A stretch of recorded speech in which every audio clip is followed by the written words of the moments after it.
Bennie, back again. So this lady in 2016, she co-founded the popular peer support platform Real Mums of Dubai.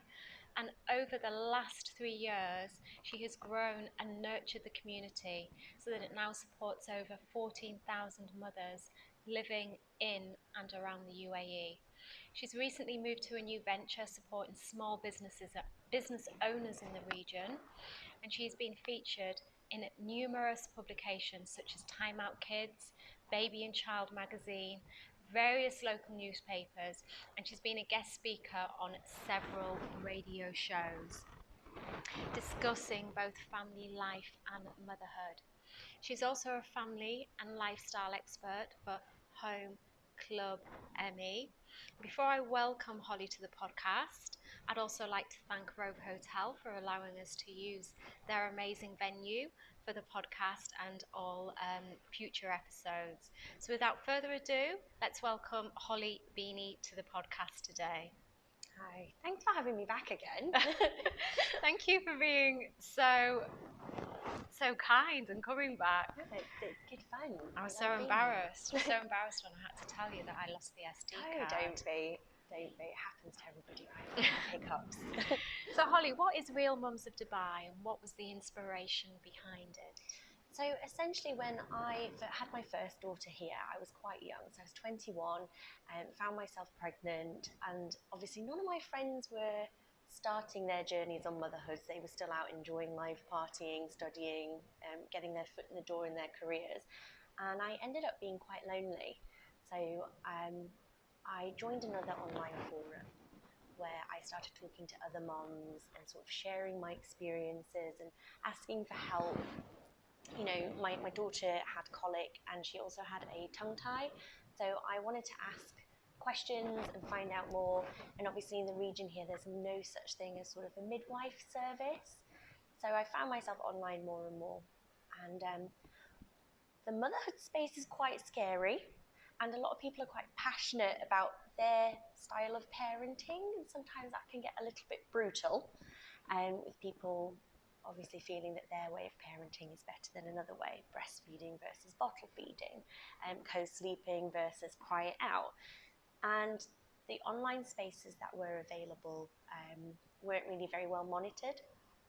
So with a friend who I met on my breastfeeding journey, we set up the group and the community to offer a safe space where you could ask the questions but you couldn't be judgmental, and where everybody was on an even playing field, whether you were breastfeeding, bottle feeding, whether you were using cloth nappies or disposables, everyone was welcome. It wasn't a niche parenting group, and where you could essentially make some friends and meet some other mums, because being an expat and raising a family can be quite daunting.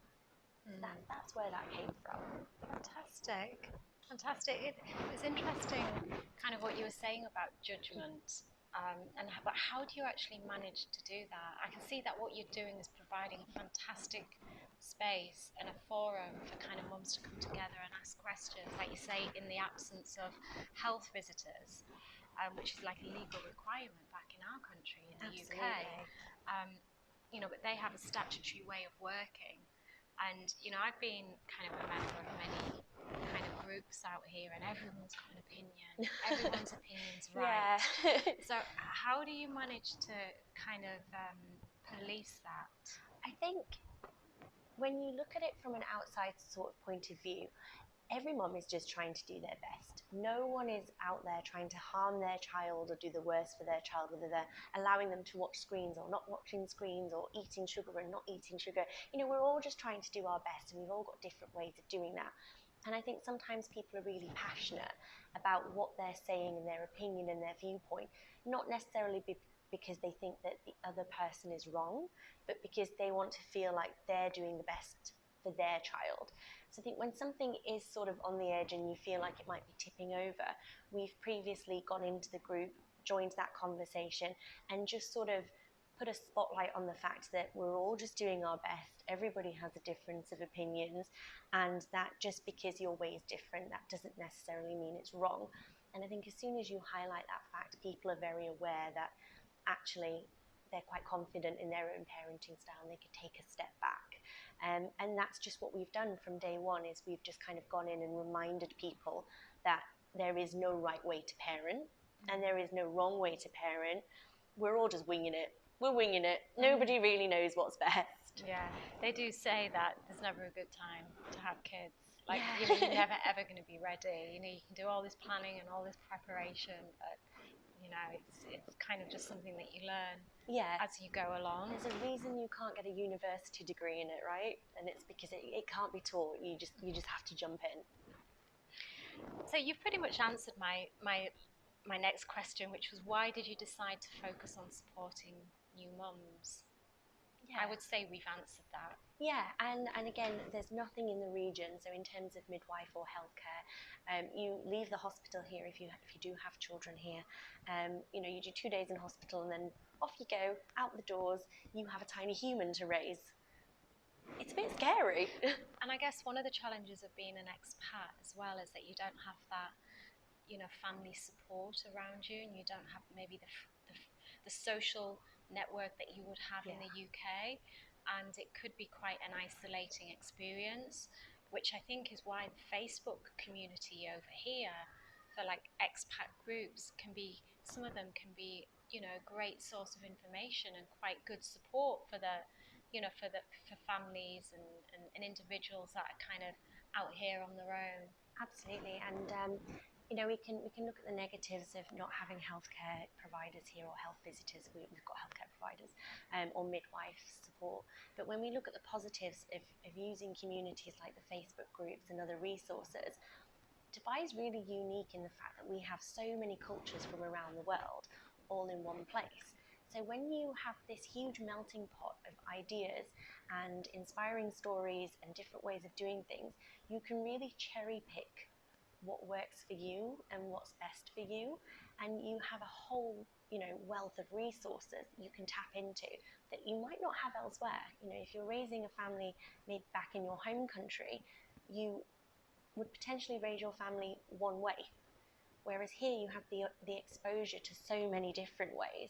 And I think that's a good thing. I think that's a really positive experience with a family. Yeah, definitely. I agree with you there, and it opens the mind as well. Absolutely, yeah. What are the challenges, Holly, that new mothers experience in getting back to work here in the Middle East? Oh, yeah, I could talk all day on this one. So first of all, I think financially, there's a big sort of gap when you're looking at the legalities of starting a business and going back to work here. The maternity leave is very limited here. I think it's 30 days statutory, legal. So a lot of people will leave their positions because they want to be at home with their children for longer. So I know a lot of people will use annual leave and sick days to extend that maternity leave, but essentially it's very limited. And then, you know, you find yourself at home, maybe as a stay-at-home mum, sorry, or you know, you return back to work very, very quickly, and so you feel like you've missed out. And I think that is, it's a big struggle on your mental health on both sides. Being a stay-at-home mum is very isolating, and you can feel like you've lost yourself because all of a sudden you're a new person with a new baby. You don't really know. You become mum, and I think women are so much more than just mom that you might feel like you're all of a sudden backed into a box. And if you do return to work very quickly, you know, after limited maternity leave, then you feel like I'm not good enough. You end up with mum guilt. It's a first world problem. I'm going to stand by this one, that it's a first world problem that we feel guilty whether we're staying at home or whether we're out in the workforce. So I think there's a lot of mental blocks for people who are returning to work after motherhood, but I think financially is a big one as well. The pressures of living overseas as an expat, you might not be able to live on one salary. And if you were to return to work but you want the flexibility of different hours, there's not a lot of part-time options here either. So it's a juggle. Yeah, and I think a lot of the challenges that women face over here is that a lot of the jobs that, especially Western expats, a lot of the jobs that they did back home have been given to the lower income workers. so it doesn't really make it worth their while to get back into the workforce, Yeah. which is maybe why, entrepreneurship has taken, is kind of so popular amongst many kind of mums in the region. Yeah, so I think when you look at the part-time options, you have to offset that with childcare, which is very expensive here in Dubai, and not everybody has the luxury of being able to have help at home, a home helper or a nanny. I think You say that's expensive. yeah, My understanding it was cheap to have a nanny compared to like the UK. I think it Paying used about to be. £300 a month. I think it used to be. Now there's lots of different legalities that have come on board that I think are making it more expensive. I think that's a good thing because I think it protects low-income workers, whereas previously they might not have had that protection before. But when you're back home and in your home country, you have family and support and people there that you can rely on, whereas here you're still quite isolated. And for a lot of people, they don't have the option to live off one salary, they're living off two. And so if you're living off that second salary, that doesn't necessarily mean there's extra income to put into childcare. So you really have to weigh up the options of whether it's actually worth returning to work. And again, I think that that's the reason, like you said, that there is so many people and women that want to be entrepreneurial here, because beyond the financial side of things, I think to keep people's minds active, they want to feel like they're able to do something. Without sounding too negative, I was just talking about this with another lady, with another guest actually. Is that it's becoming more and more expensive to like register businesses here in the UAE, so it's making entrepreneurship a lot more of a challenge. Which in a city that encourages kind of entrepreneurship and that is really kind of forward thinking and fast paced, it seems to be a bit of a contradiction because it's pushing a lot of people out of that space. Yeah, I'm going to argue that point because I think there's new licenses coming on board every single day. So I launched a business back in 2014, and it was much more expensive to launch that business than it was my new business here in 2019. Interesting. Because of the different licensing options that are now available. DD trader license is launched, which you can start a business for as little as 1,500 dirhams now in terms of licensing. But I do think that Dubai is a relatively new city, and the UAE is relatively new on the map. Places like London and LA or New York, they've had hundreds of years to develop their infrastructure, their legal systems, and their economy. And the UAE hasn't had time to do that. So I think that as they grow and as they expand, they've found that they've had to put different permits and implications in place to ensure everybody is above board, safety, all these different things. And with that obviously comes extra costs that weren't built in a few years ago when these things were overlooked. So I think that moving forward, yes, there are more permits and expenses, but the actual cost of licensing and setting up a business has dramatically fallen. Okay, that's interesting. And like you say as well, it's also an evolution as well. We're not as advanced as other countries. So it's a process that will continually evolve. Yeah, exactly. And I think the more demand, the more that everyone has to listen. Tell us a little bit about Social Seeds, Holly. Okay, so obviously I'm very involved in the mum community, and I'm a mum myself. I've got 4 little ones. So I started listening. I got a lot of questions, people approaching me saying, how would we set up our business? How were we managing marketing, accounting? What was our business plan? How do I set up a business plan? A lot of people asking me all these sorts of questions.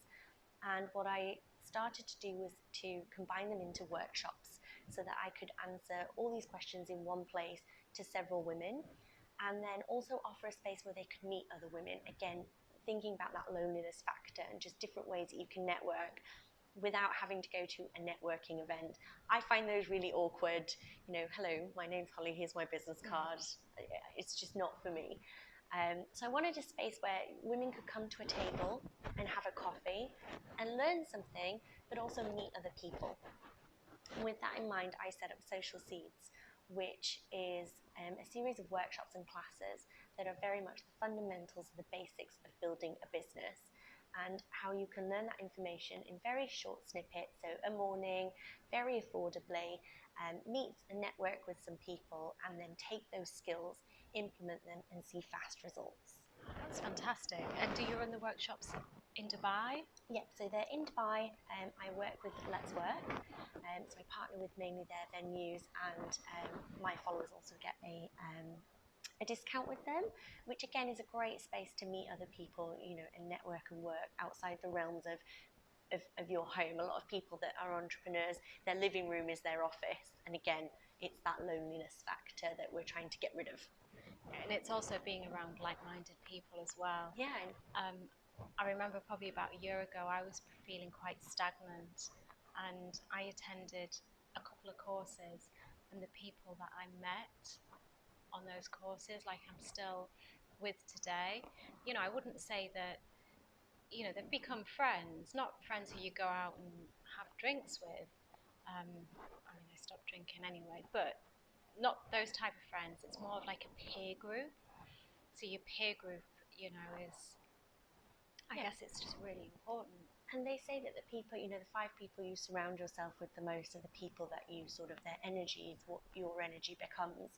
And we're at work from 9 to 5, most days. It's the biggest chunk of our day. So I'm not with my friends 24/7. The majority of the people I'm around are work colleagues and acquaintances. And so those people, I want to be inspiring, and I want to be positive, and I want to be able to uplift them and also have them sort of uplift me as well, and to learn from each other. Yeah, definitely. What inspires you to be an entrepreneur? I mean, I do feel like you've answered some of that question, but why are you doing what you do as opposed to saying getting a normal job and going to work 9 till 5? So I did have a normal job, 9 to 5, up until my youngest son was due to be born, and then I wanted to be at home more. I wanted to be around the kids more, but also I wanted the flexibility that if my children were sick, I could stay at home, or if I wanted to go on vacation with my kids, I could without worrying about leave. And I decided to sort of set up on my own. Originally, it happened very naturally. Again, we started the group as a community support group. It was never supposed to be a business. And when people started approaching us to advertise and to reach our audience, that's when we decided to take the plunge, essentially. But I have 2 daughters as well, and as well as my sons. But I think women in the workspace, it's so important to get them into that vibe and to allow them to see that they can be whoever they want to be, and they can do whatever they want to do. And I want them, the only way I can get that across to them is if they physically see it. So they don't see mummy in an office. They see mummy at the dining room table, at 9 o'clock at night, trying to get through her emails because she's been playing Play-Doh in the afternoon, and I really like that I can do that, and I consider myself very lucky to be able to do that. But I worked for it, I had to carve this niche for myself to be able to do that, and I think a lot of women lack confidence to do that. And I think if they thought that they could, more people would. Thank you. What is your mission as a company? For me, I want to instill confidence in women. I take so much for granted, having been in a business space for quite a long period of time, seeing things like an Excel sheet, and I have friends that will go, well, how do I do that? And I take it for granted that I know how to do that. I think a lot of people, they've been at home for so long. I mean, I'm in the mom space.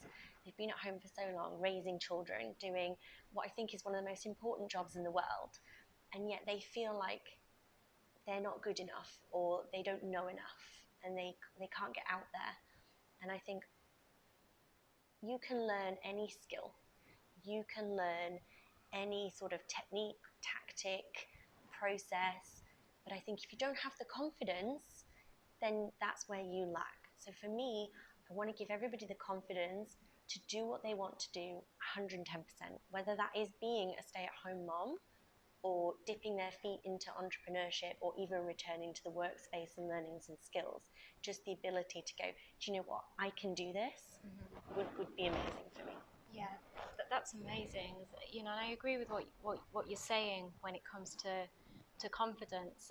And you did touch on a really important point, saying like being a mom is one of the most important jobs in the world, which it is. Yeah, ironically, because it takes so much organization. Not, you know, it takes so many skills that you can transfer to the workplace.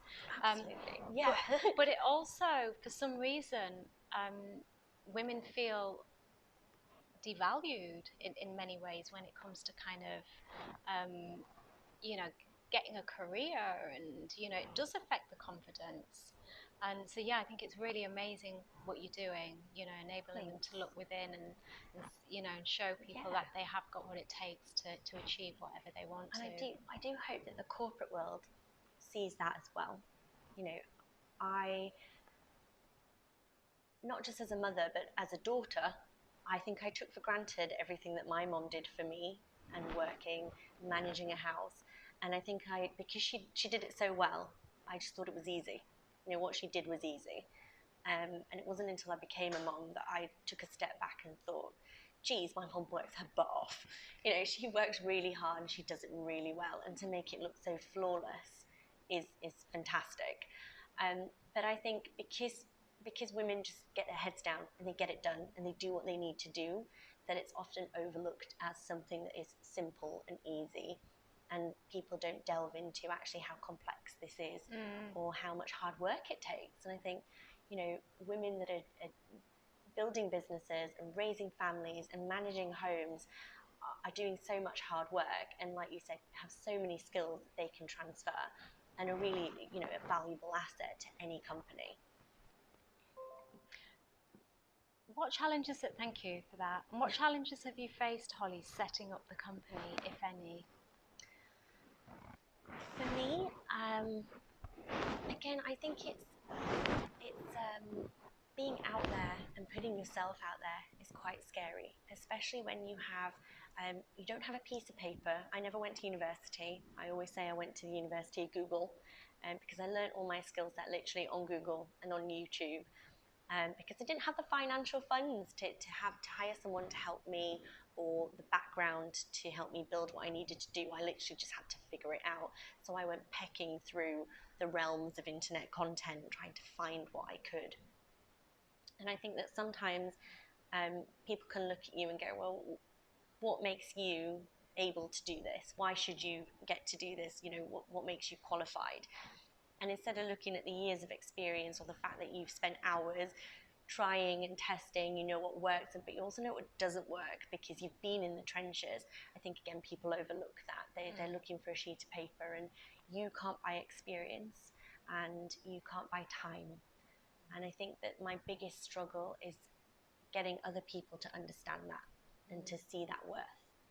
It's interesting what you were saying about, you know, you looked on YouTube and, you know, you learned a lot from there. And, you know, quite often, you know, there's just so much free content out there. There's so much free content on the platforms that are available. And if people go looking for it and they take the time and just roll up the sleeves, then they're going to be able to get things done.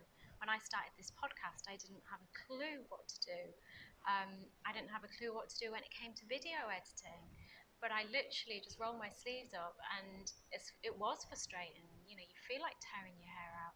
But I taught myself how to do it, and I did that through all the free content that's available on YouTube. I didn't have to go and spend thousands of dollars on a course to show me how to do it. Yeah, it was fragmented, and it probably took a little bit longer.